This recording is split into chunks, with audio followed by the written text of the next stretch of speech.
Bonjour à tous, bienvenue à tous ceux qui sont en train de se connecter. Donc bienvenue dans ce webinaire restitution d'une enquête utilisateur GNC, BioGNC, donc réalisée auprès d'utilisateurs de Bretagne, Pays de la Loire et de Centre-Val de Loire. Donc je suis Mickaël Thomas, le délégué général et l'animateur du cluster Métatlantique, co-organisateur avec Presse BioGNV de cet événement. On va attendre peut-être une petite minute ou deux supplémentaires. Les personnes sont en train de se connecter. Et donc on commencera peut-être voilà, dans une petite minute ou deux. Voilà, pour information, il y avait une cinquantaine de personnes inscrites sur l'événement. Donc on va commencer quand on aura le plus grand nombre.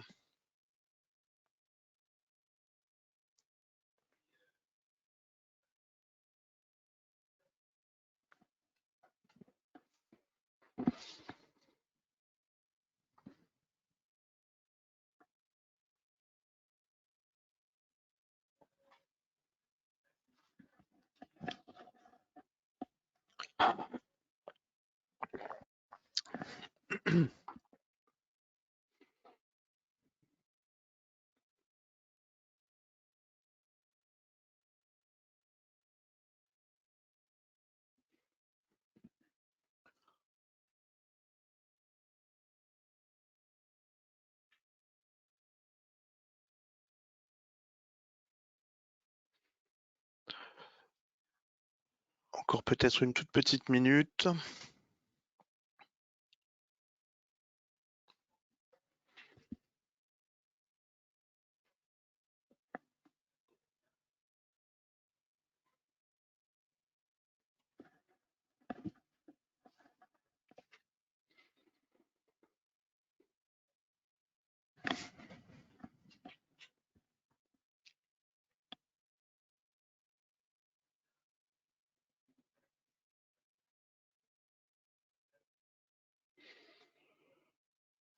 Voilà, bah écoutez, je vous propose de commencer. Et puis donc les personnes éventuellement nous rejoindront un tout petit peu plus tard. Donc, écoutez, donc merci beaucoup d'être bienvenus pour ceux qui viennent de nous rejoindre dans ce webinaire. Commençons déjà sur le plan technique. Je vous annonce que ce webinaire est enregistré. Il sera donc possible pour vous éventuellement de le revoir ou de pouvoir le partager avec des collègues dans un second temps. Nous vous invitons à utiliser le petit pictogramme, un petit point d'interrogation normalement qui doit se situer sur votre écran sur la droite, si je ne m'abuse. Sur la partie droite, un petit pictogramme en forme donc, de point d'interrogation afin de pouvoir poser des questions aux intervenants. Nous y répondrons éventuellement au fil de l'eau. Mais aussi plutôt idéalement à la fin du webinaire pour respecter bien le timing. On s'est donné 1 heure maximum jusqu'à midi. Et donc on voudrait être sûr de pouvoir vous communiquer l'ensemble des résultats. Donc dans un premier temps, on va plutôt essayer de prendre vos questions et regarder comment on les restitue en dernière partie. On pourra aussi ouvrir éventuellement la dernière partie, les micros, pour vous permettre aussi de poser vos questions dans la session questions-réponses et de pouvoir échanger librement sur les différents éléments qu'on a pu apporter. Le support de présentation aussi vous sera envoyé à l'issue du webinaire. Donc voilà, n'hésitez pas, si vous avez besoin de prendre des notes, vous aurez le support à l'issue. Donc ce webinaire est donc une restitution d'une enquête menée en ce début d'année auprès des utilisateurs et des gestionnaires de flotte GNC, BioGNC ou GNV, BioGNV dans les régions Bretagne, Pays de la Loire et Centre-Val de Loire par le cabinet donc TMO pour le compte de Brest BioGNV, du club BioGNV Pays de la Loire de Métatlantique avec l'appui de GRDF. On vous présentera rapidement les deux clubs dans les toutes prochaines minutes en guise d'introduction. Voilà, on vous présentera un petit peu plus en détail qui nous sommes. Dans les invitations à ce webinaire, on l'a voulu volontairement restreint. Vous êtes normalement tous des professionnels du GNV ici dans les régions concernées, aussi bien des exploitants de stations, des concessionnaires, des syndicats d'énergie départementaux, des bureaux d'études, des fabricants de stations ou des partenaires institutionnels avec qui nos différentes organisations travaillent régulièrement. Et on voulait prendre ce temps avec vous pour vous restituer cette enquête avant de communiquer plus largement. Donc comme vous êtes des professionnels aussi du GNV, nous n'allons pas forcément prendre de temps à présenter ce qu'est le GNV, le bio-GNV, son développement, ses avantages, mais bien nous concentrer sur cette enquête utilisateur aujourd'hui, qui est relativement unique, si je ne m'abuse, à propos de ce carburant. Donc cette enquête, elle a d'ailleurs aussi vocation à être reconduite annuellement pour suivre la satisfaction et les besoins exprimés par les différents utilisateurs. En guise d'introduction toujours, je vais proposer à Cécile Lagadec pour Brest Bio GNV peut-être de prendre un instant, quelques instants pour présenter Brest Bio GNV, et je prendrai ensuite la main pour présenter rapidement le cluster Métatlantique et le club. Est-ce que le micro fonctionne bien, Cécile? Oui, Parfait. je prends la parole. Bonjour à tous. Donc, merci pour l'introduction. Donc moi, je suis Cécile Lagadec, je travaille chez Créative. Créative, c'est une association de développement économique. On intervient sur la Bretagne et notre sujet, c'est l'innovation dans les PME. Donc on intervient, on fait du conseil stratégique dans les PME bretonnes, d'ingénierie de projets innovants, y compris projets territoriaux, de la mise en relation et de ce qu'on appelle nous de la stimulation, en fait pour sensibiliser les entreprises aux enjeux économiques, aux transitions et les aider à se positionner sur des marchés émergents. Donc, de notre point de vue, la mobilité des personnes et des marchandises, c'est un enjeu économique. C'est pour ça qu'on s'intéresse à cette question.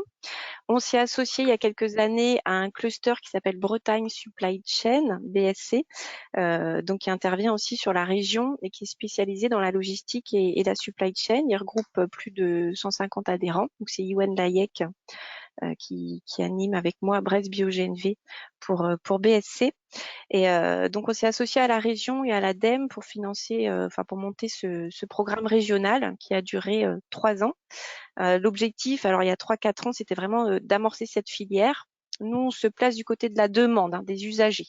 Donc, c'est comment faciliter l'accès à l'information pour les entreprises, pour les gestionnaires de flotte de cette nouvelle solution et participer au développement du bio-GNV sur les territoires.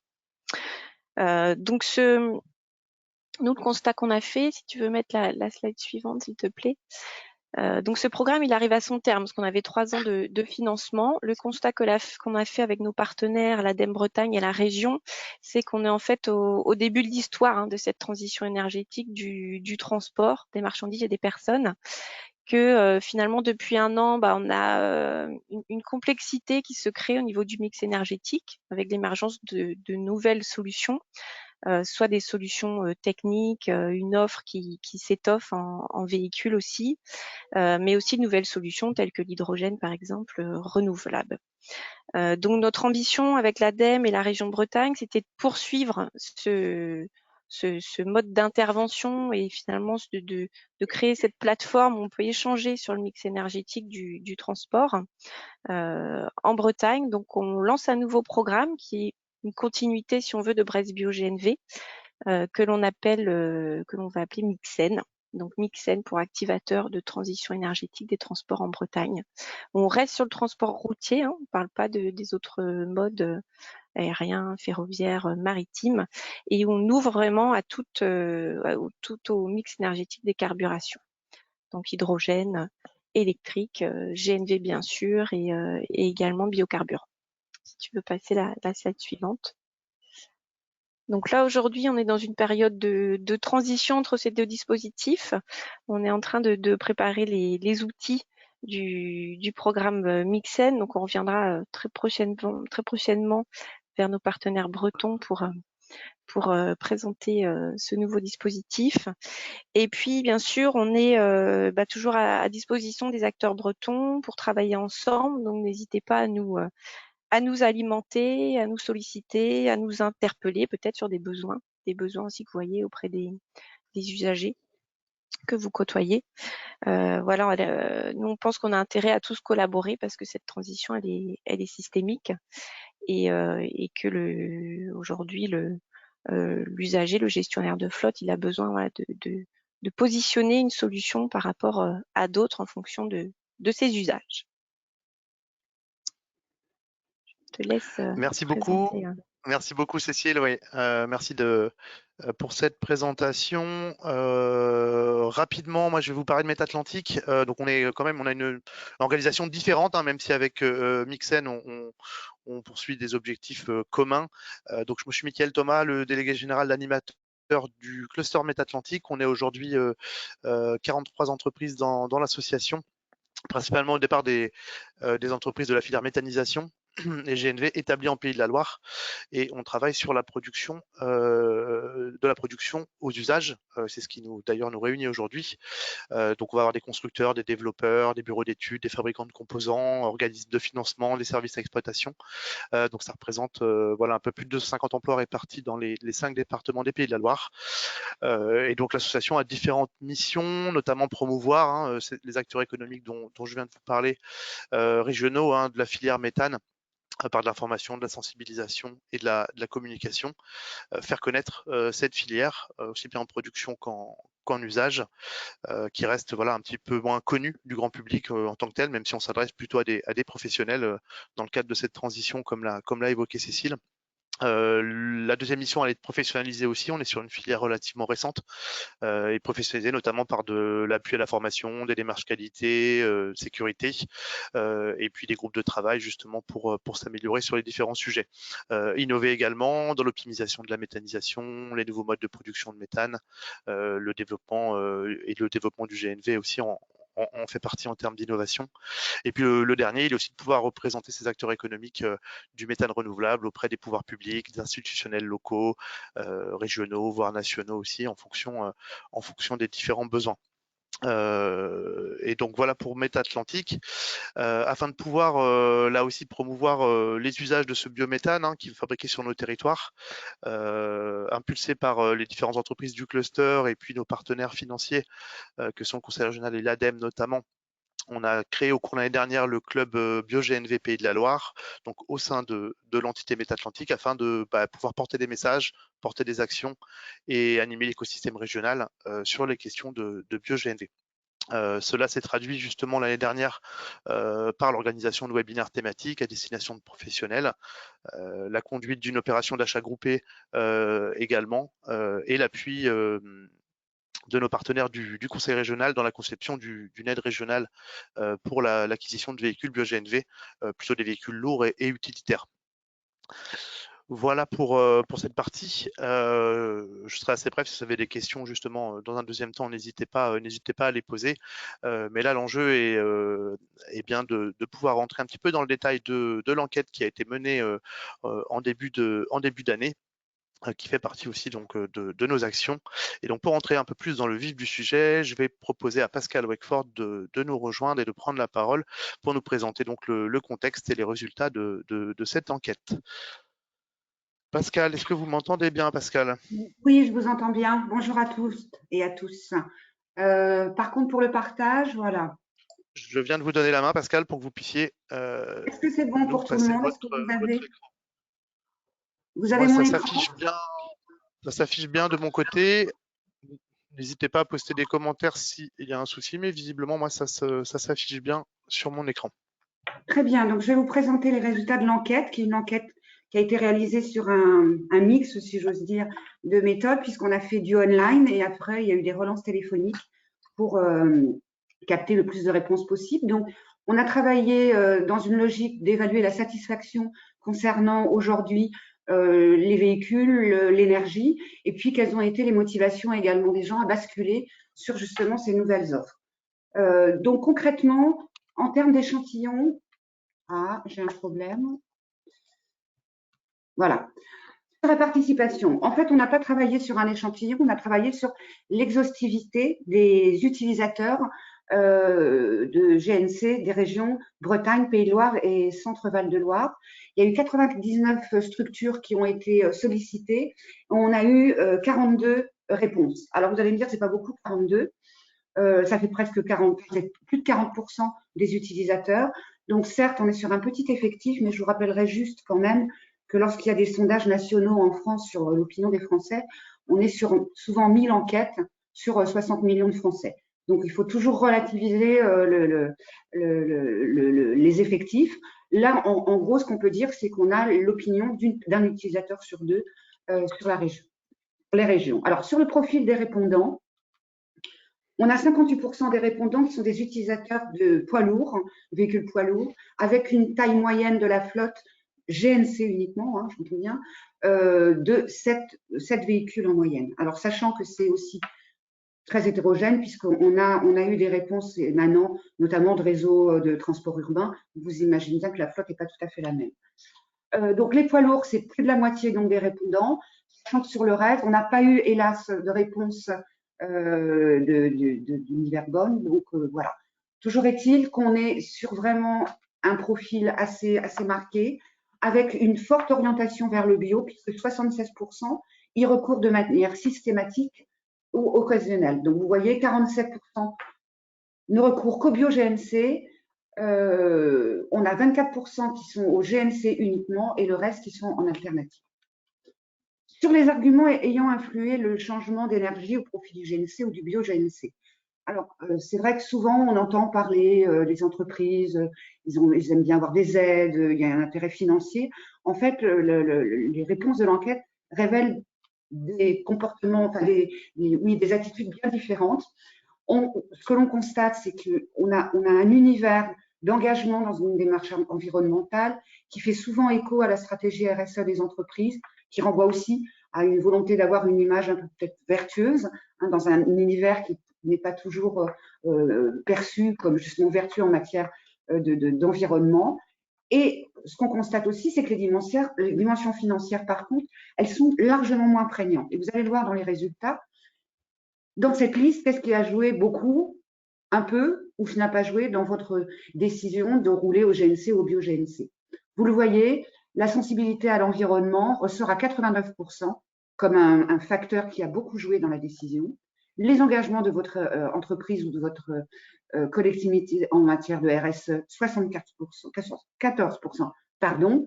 Et puis l'image externe de votre entreprise ou de votre collectivité, 71%. Il y a bien sûr des aspects plus techniques sur la modernisation de la flotte, sur le fait que les chargeurs ou les donneurs d'ordre peuvent avoir cette exigence, mais vous le voyez, les aides financières à l'acquisition ne représentent n'ont joué beaucoup que pour 16% des motivations. Donc on voit bien la réduction financière du poste carburant, elle a joué à 30% beaucoup, mais on voit bien qu'au regard des préoccupations environnementales ou de l'écho à la politique RSE des entreprises ou des collectivités, ce sont des arguments qui sont largement secondaires. Sur les motivations à rouler au bio-GNC, rapport aux verbatim qui nous ont été donnés, on le voit bien, la sensibilité environnementale, c'est le cercle vertueux. C'est en tant que structure territoriale, je souhaite développer l'usage du bio-GNV. Pour être cohérent avec notre politique RSE, pour répondre aux convictions et aux valeurs de l'entreprise. Vous voyez, on est vraiment sur des témoignages qui sont assez forts en matière environnementale ou RSE. Puis la deuxième chose qui est arrivée spontanément là encore, c'est la proximité d'une station bio-GNC. Hein, il y en avait une qui n'était pas loin, du coup ça nous a incité à basculer. Voilà, une station d'avitaillement située sur notre territoire qui délivre uniquement du bio-GNC. Donc bref, on voit bien qu'il y a dans les motivations en assisté la préoccupation environnementale, et puis lorsque l'on demande spontanément aux gens, mais vous personnellement, qu'est-ce qui vous a vraiment incité, ben, on retrouve une grande cohérence dans les réponses. Alors, cela donne un petit peu un paysage idyllique et on les a interrogés sur les freins qu'ils avaient pu ressentir à changer d'énergie. Ces freins, bon, ils sont assez clairs. Le manque de stations, c'est vraiment le frein prédominant dans la conversion. Le véhicule, l'offre, le prix, l'autonomie, on reviendra bien sûr là-dessus. Hein, et voyez, le manque de stations, c'est vraiment le frein majeur qui préexistait avant le basculement. Le coût financier, il ressort à 74%, l'autonomie, 74%, l'offre de véhicules pas assez diversifiée, 71%. En fait, il n'y a que la maintenance et les performances moteurs qui étaient quand même moins freinants dans la décision de changer d'énergie. Donc, ce qui est important, c'est quand même de voir que, voilà, on a basculé, mais il y avait beaucoup de questions qui se posaient et il y avait beaucoup de freins qui pouvaient justement modifier cette décision. Alors, dans les acteurs qui ont accompagné la conversion en GNC, on a deux acteurs majeurs qui ressortent, GRDF et les concessionnaires, qui sont les acteurs qui ont contribué à accompagner cette démarche. Vous voyez, 58% GRDF et 45% des concessionnaires.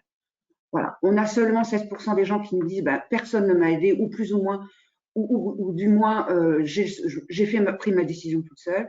Donc voilà, on a quand même là un accompagnement réel, ne serait-ce que de la part de GRDF et des concessionnaires. Alors, on l'a vu, il y avait des freins, on l'a vu, il y avait des motivations aussi qui étaient assez construites. Alors, qu'en est-il en fait de la bascule? Est-ce que ça a été facile de changer d'énergie ou pas, finalement, au regard de ce qu'on a pu voir tout à l'heure? Alors, on a 3 personnes sur 4 qui estiment que le changement d'énergie a été plutôt facile. Et quand on en demande sur une échelle entre 0 et 10, 0 étant ça a été très difficile, 10 ça a été très facile, on le voit bien, vous voyez la dispersion des notes, on a très peu de notes qui parlent d'une grosse complexité, puisqu'on a 0% de gens qui nous donnent une note de 0 à 2. On a un petit peu de gens qui nous disent de 3 à 5, mais on le voit bien, on a une majorité de personnes qui disent que ça a été plutôt facile. 7 étant une note qui est plutôt correcte par rapport à une échelle de 0 à 10. Alors, sur les impacts liés au changement d'énergie, alors il y a deux thématiques qui ne vont pas vous étonner, qui sont vraiment les bénéfices utilisateurs perçus, c'est le confort de conduite et le confort sonore des véhicules. Et unanimement reconnu, puisque 8 répondants sur 10 nous le soulignent. Comparé au diesel, la consommation des véhicules apparaît similaire pour 66% et meilleure pour 35%, ce qui veut dire qu'il y a très peu de gens qui contestent le bénéfice de la consommation par rapport au diesel. Dernière chose, on a 2 tiers des répondants qui indiquent que ce changement d'énergie n'a pas eu d'impact sur le prix de leur prestation. Sur les axes d'amélioration attendus, alors ça ne va pas vous étonner, plus de stations. Le lieu n'est pas important, c'est le maillage qui l'est. Il faudrait des stations tous les 20 à 30 km. En périphérie urbaine, il faudrait une meilleure densité des stations ainsi que sur les grands axes routiers et autoroutiers. Il faudrait qu'à proximité de toutes les villes moyennes, on ait la possibilité d'avoir une station d'avitaillement. L'interopérabilité des stations entre elles, améliorer l'autonomie grâce à une recharge à 250 B. Excusez-moi, je ne suis pas spécialiste, hein, je pense que ça va vous parler plus qu'à moi. Augmenter la pression de la station pour avoir un remplissage maximum, améliorer l'expérience client, et ça renvoie à des choses peut-être un peu plus, on va dire, grand public, mais qui renvoient là encore à une expérience client, un accès à l'eau, de toilettes, un distributeur de produits locaux, installation d'un auvent pour protéger les intempéries, mise à jour en temps réel de la disponibilité de l'affluence afin de pouvoir, avant de se rendre dans la station, savoir si elle est ouverte, si elle est disponible et s'il y a un temps d'attente qui sera plus ou moins long. Et puis, une station de lavage pour camions. En gros, ce n'est pas de la sous-station, c'est une restation, comme on peut en trouver sur l'énergie plus classique. Aménagement d'un local d'accueil avec toilettes et autres éléments de confort. Donc, ce que l'on voit, c'est que globalement, par rapport à l'itinéraire, on va dire, et au parcours utilisateur, parcours client, on va dire, on a des bénéfices très clairement sentis, des motivations qui ne sont pas des motivations majoritairement financières, mais plutôt d'engagement des entreprises et des collectivités, des freins qui étaient réels, mais qui ont été levés, et aujourd'hui, une expérience plutôt positive avec une facilité de basculement que la majorité des utilisateurs soulignent. Donc, il y a des axes d'amélioration attendus. On l'a vu, la problématique des stations, elle est réelle. Et le deuxième point, c'est une station aussi comme une autre.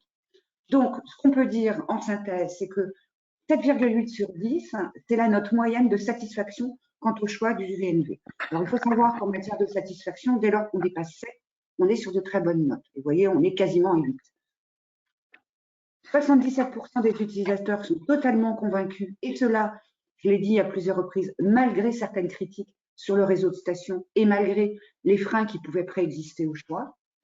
Et sur une échelle de 0 à 10, lorsque l'on leur demande là encore s'ils en sont satisfaits ou pas satisfaits, on le voit bien, vous voyez les barres jaunes qui sont, excusez-moi, je n'ai pas réussi à le remettre, qui sont les notes 9, 8, 9, 10 sont extrêmement élevées.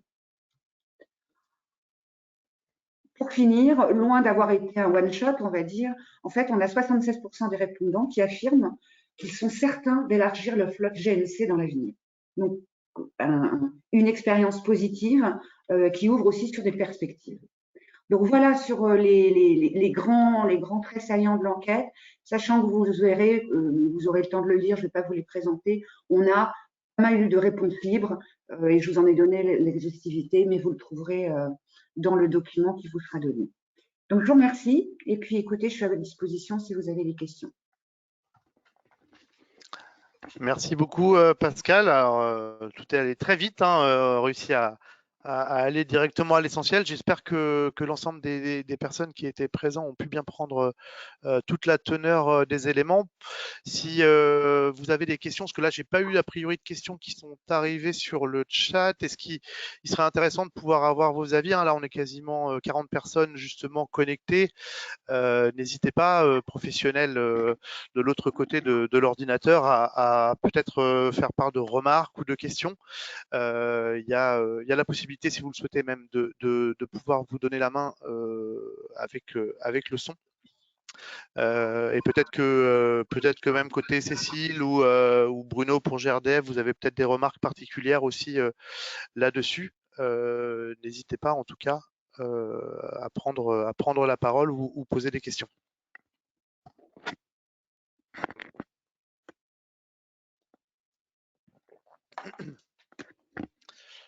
Et peut-être que tout cela était déjà très clair et ne suscite pas plus de remarques.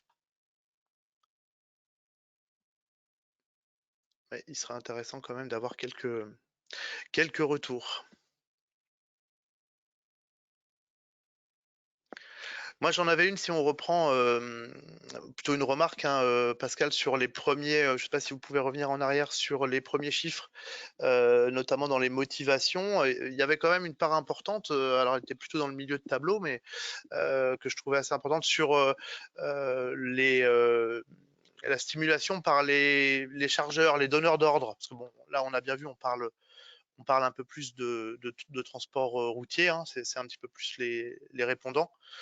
Là, je vois la demande de votre ou vos donneurs d'ordre chargeurs qui représentent quand même, voilà, on est sur un pourcentage quand même assez important. Alors c'est plus une remarque qu'autre chose, hein, mais on voit aussi qu'il y a une demande de la part des donneurs d'ordre pour aller vers ce type de solution.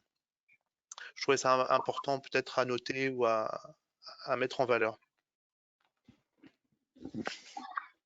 Oui, ce qu'on perçoit, c'est quand même une dynamique, une double dynamique, une dynamique de l'offre et une dynamique de la demande. Donc on voit bien que d'un côté, il y a les donneurs d'ordre, mais on a aussi une grande proactivité finalement des entreprises ou des collectivités. Ouais.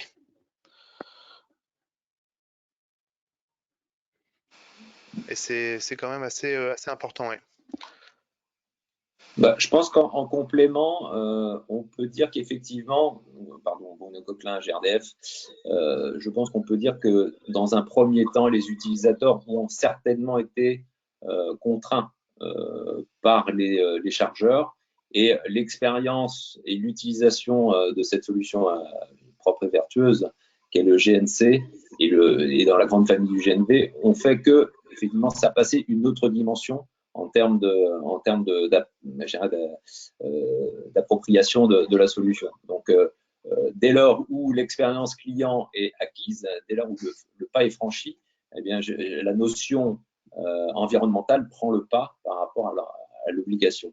Mais c'est vrai qu'on a entendu régulièrement, que ce soit de la part des concessionnaires, distributeurs ou même des commercialisateurs ou intégrateurs de stations, c'est qu'au départ, c'est toujours sur une obligation donnée par un chargeur ou un donneur d'ordre qui impose cette solution, ou tout au moins cette version, y compris pour les collectivités et probablement sur le transport de voyageurs.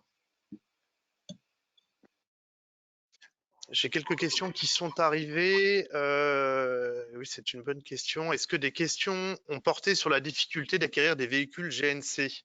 Est-ce qu'on les a questionnés sur sur la difficulté pour acquérir les véhicules? De William Palis, vous posez cette question. De mémoire, non. On n'a pas directement interrogé. On a interrogé sur les freins, mais on n'a pas interrogé sur les difficultés à acquérir. Je passe sous ton contrôle, Bruno. Tout à fait. Et c'est quelque chose que l'on avait déjà identifié lors de, je dirais, du partage que l'on avait fait avec le club BioGNV et Brasio GNV sur cet aspect de difficulté d'acquisition. Ce sera probablement, et comme l'a dit Mickaël en introduction et Cécile, ce sera sur la deuxième enquête, étant donné que l'objectif, c'est vraiment de suivre ce baromètre à partir d'un point zéro, étant donné que c'était la première fois qu'on menait, que les clubs menaient cette enquête, et d'alimenter, grâce à vous aussi, hein, tous ceux qui contribuent à l'écosystème de la mobilité au GNC et bio-GNC, c'est de pouvoir aller sonder en fonction de vos besoins aussi de retour dans la prochaine enquête. Donc, on est preneur, effectivement, de ce type de questions. De la même façon, il y a une question qui est arrivée aussi sur est-ce qu'on a une diversité des répondants, enfin des réponses en fonction justement du secteur d'activité du répondant, transport, collectivité. Parce que là c'est une synthèse pour le coup, est-ce qu'on a un détail un peu plus précis des typologies de réponses des répondants par secteur d'activité? Alors, la difficulté tient à l'effectif. Sur ce que je vous disais au départ, on peut considérer que l'image, elle reflète bien la réalité du marché des utilisateurs, parce que c'est presque une personne sur deux qui a répondu. Par contre, quand on va vouloir commencer à regarder ce qu'on dit, je sais pas, l'univers, les collectivités et les entreprises, on n'a plus personne. Donc, c'est très compliqué de faire du croisement en dessous. Voilà. Donc, là, c'est les limites de l'échantillon. Non, pas de l'échantillon, mais de la consultation. C'est-à-dire qu'il faudrait qu'on triple le nombre d'utilisateurs pour la prochaine enquête pour pouvoir faire ce type de croisement. C'est les limites hein, d'un effectif de 42 réponses. Par contre, on voit quand même, on voit quand même que les réponses sont très. Enfin, quand on a 89% des gens qui parlent de la sensibilité à l'environnement, bon, voilà, c'est-à-dire que c'est pas qu'un secteur, hein, c'est transversal. Oui, tout à fait. J'ai une question d'Alexandre Bougeant d'Enerpro. Combien de véhicules au total sont concernés par l'étude? Alors, je crois que Pascal, vous évoquiez une moyenne de 7 véhicules par répondant, mais est-ce qu'on a, du coup, est-ce qu'il suffit simplement de multiplier par 7 les Non, 44, c'est ça? C'est pas si simple? Non, c'est pas si simple parce qu'en fait, on a eu des flottes qui étaient très diverses, avec des flottes où on avait 1 ou 2 véhicules, et puis d'autres flottes où on était à 200 véhicules. Donc voilà, donc c'est compliqué de dire exactement. C'est vraiment compliqué. Je sais pas si on avait, je regarde mon document. Normalement, je crois que ça doit représenter à peu près pour la région centre-ouest, alors Bretagne, Pays de Loire et Centre-Val de Loire, ça doit représenter globalement 350 véhicules, 350. Enfin, c'est vraiment une estimation, hein, parce que la difficulté, c'est effectivement de pouvoir identifier les véhicules GNC et GNL. Et donc, globalement, quand on reprend les données du fichier des immatriculations, on n'a pas ce distinguo. Donc, c'est un peu compliqué, d'où tout l'intérêt aujourd'hui pour nous tous, c'est d'être en collaboration et en coopération avec les concessionnaires distributeurs, justement pour avoir cette proportion. Bon, globalement, il y a quand même une forte proportion au GNC sur quand même le nombre de véhicules aujourd'hui roulant sur le secteur de Bretagne, Pays de Loire et Centre-Val de Loire. Et la question suivante qui va avec, c'était justement si on avait une répartition un peu entre poids lourds, utilitaires, alors particuliers aussi c'est problème, mais il n'y a pas de particulier hein, dans les répondants de l'étude, on est que sur entre guillemets du professionnel. Hein. Oui. Ouais, oui. Et ça, j'ai bien noté plutôt du poids lourd. Voilà. Vous voyez, si vous avez mon écran, on a en gros un répondant sur deux, en fait, c'est le secteur poids lourd. Et vous voyez, véhicules utilitaires, autobus, autocars, véhicules légers. mais ce n'était que pour les véhicules légers, c'est des véhicules d'entreprise. Oui, donc c'est plutôt. Oui, voilà, c'est ça. Ok. Non, mais en fait, c'était le sens de la question là. Alexandre reprécise. Vous voulez bien dire véhicule de fonction ou de service mis à disposition par l'entreprise. Donc oui, plutôt de l'ordre de 8%. Hein, si je comprends bien. Je pense que ça doit répondre à la question. Bertie Baluchet du Conseil régional pose la question du manque de stations. Effectivement, il s'est cité comme un frein, enfin le principal frein d'ailleurs. La question, est-ce que des répondants ont investi dans des stations privées pour pallier à cette problématique? Et là, c'est peut-être plus Bruno qui pourra peut-être. Non, Pascal, vous avez les informations? Bruno peut répondre s'il souhaite, mais effectivement, on avait posé la question s'ils avaient des stations privées. Oui, donc c'est un sujet qui aujourd'hui complétera, je dirais, le développement de la mobilité au GNC et bio-GNC. Il y a de plus en plus d'intérêt, effectivement, pour certains transporteurs d'investir dans leurs propres stations. Aujourd'hui, on compte moins d'une dizaine de stations privatives sur le territoire. Ce qu'il faut quand même préciser, c'est qu'il y a un gros développement, une très grosse actualité sur les stations publiques à la maille des 3 régions, Bretagne, Pays de Loire et Centre-Val de Loire. Jusqu'à fin 2021, 2020, nous avions une vingtaine de stations en service sur ce secteur. Et fin 2021, on sera pratiquement à une quarantaine. Donc, on s'aperçoit qu'il y a vraiment une dynamique très, très forte sur le maillage des stations qui répondent, je dirais, à l'engagement des territoires, mais aussi à l'engagement des SEM qui aussi contribuent à ce maillage.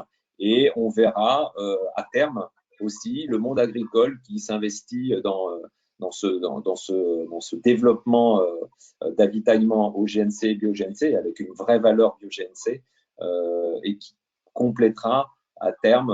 On considère que d'ici 2023-2025, sur le territoire centre-ouest, donc Bretagne, Pays de Loire et Centre-Val-de-Loire, je parle toujours centre-ouest, mais qui est une limite de l'exercice pour le GRDF, on aura pratiquement une station tous les 80-100 km pour donner vraiment la satisfaction aux transporteurs et lever, je dirais, cette première objection, c'est l'autonomie qui sera répondue par un maillage de plus en plus important sur le secteur, et y compris sur le territoire français, étant donné qu'on annonce pour fin 2021 plus de 250 stations publiques.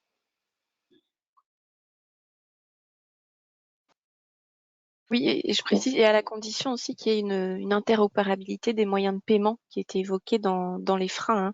Les modes de paiement ressortent. Il me semble aussi, Pascal, qu'il y avait dans les freins très pratico-pratique sur l'expérience utilisateur, que la signalétique, aussi le marquage des stations était évoqué à un moment. Oui, c'est-à-dire que ça renvoie à un verbatim de fin sur justement l'information autour de l'accès aux stations, de leur disponibilité, etc. Donc là, il y a une attente effectivement d'information peut-être plus construite et effectivement de signalétique routière tout simplement.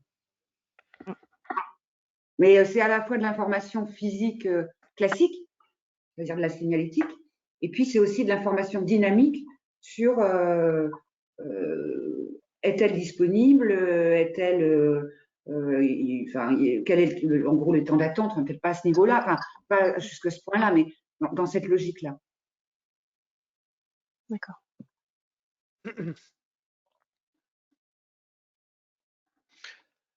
C'est vrai que c'est un élément fort parce qu'on s'aperçoit en discutant avec les professionnels que certaines stations sont méconnues.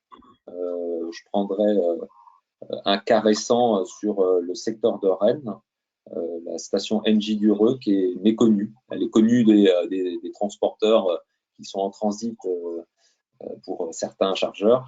Et c'est vrai que par rapport aux professionnels, y compris de la zone industrielle de Lorient, zone de Lorient pour ceux qui connaissent Rennes, elle est méconnue. Elle est dans le fin fond de la zone et mal fléché.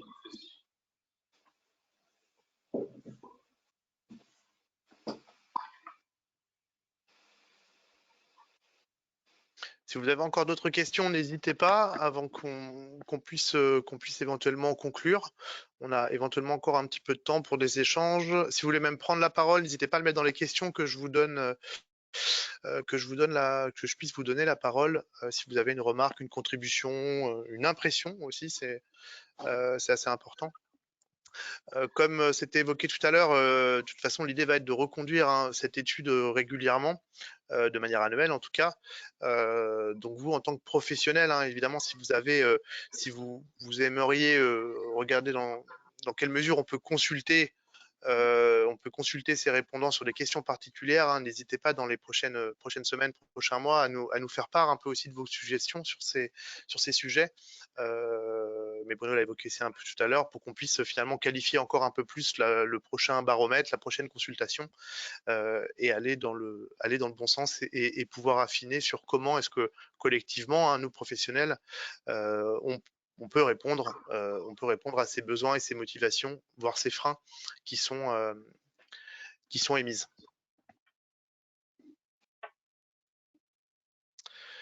Eh bien, s'il n'y a pas plus de questions, je pense qu'on va peut-être pouvoir conclure.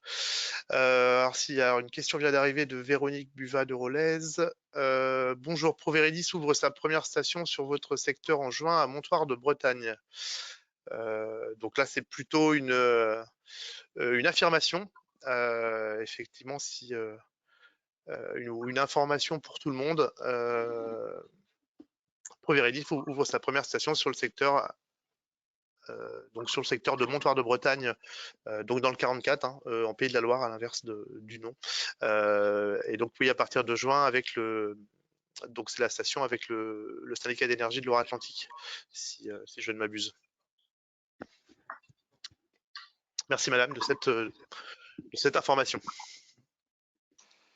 Est-ce qu'on pourrait demander, je crois qu'il y a des concessionnaires distributeurs qui sont aujourd'hui connectés, est-ce qu'on peut leur demander aujourd'hui quelles sont peut-être les évolutions en termes de technologie, parce qu'on voyait dans les demandes l'augmentation de la pression qui pourrait donner plus d'autonomie. Est-ce que c'est des choses qui sont aujourd'hui instruites par les marques?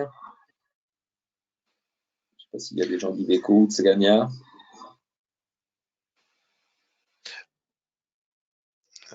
L'appel est lancé. C'est des timides. Alors, moi, j'ai peut-être pas compris la question dans le même sens. J'avais plutôt l'impression, enfin, ou en tout cas, mon niveau technique a peut-être ses limites, mais je croyais comprendre que c'était plutôt du côté, on va dire, matériel de la station pour mettre un petit peu plus de pression à l'intérieur du réservoir. Mais c'est peut-être que là, mes connaissances techniques ne sont pas assez bonnes. C'est une combinaison des deux. C'est-à-dire qu'aujourd'hui, oui, la distribution est limitée à 200 bars, mais les véhicules aussi limitent la pression à 200 bars.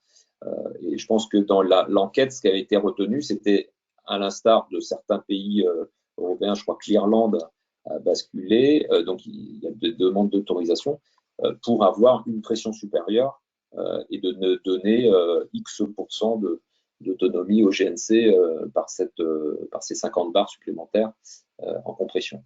Mais là, si par exemple Iveco ou Scania pouvaient apporter un éclairage.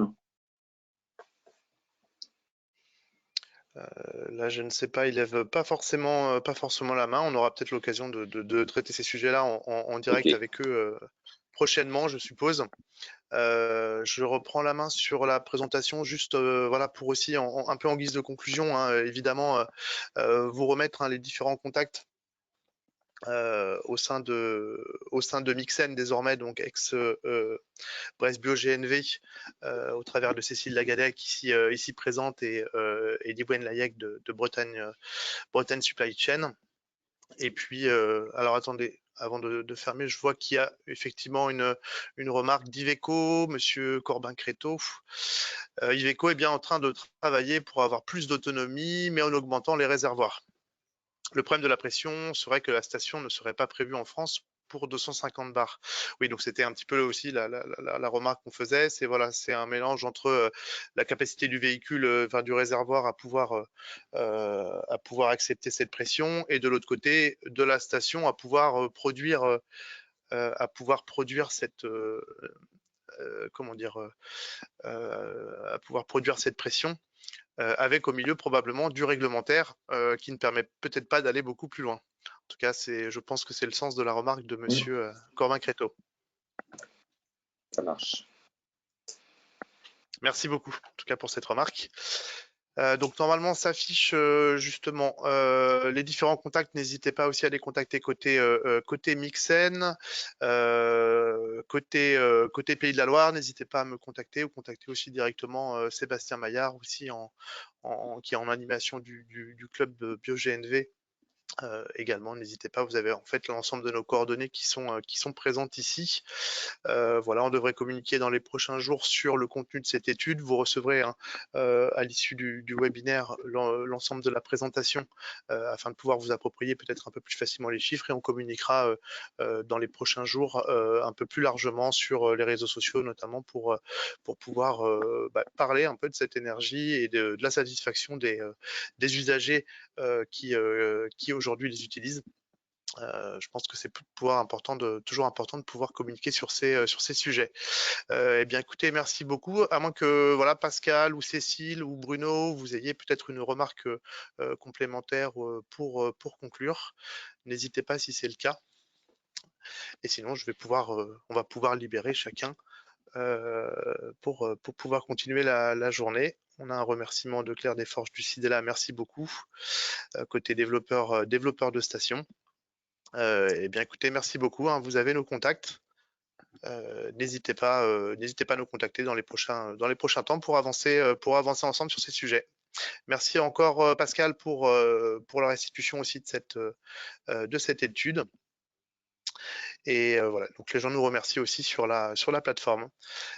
Écoutez, merci, je vous souhaite une très belle journée à tous, et on va pouvoir mettre fin à ce webinaire. Merci. Merci à tous. Bonne journée à tous. Bonne journée. Merci, au revoir. Bonne journée, au revoir.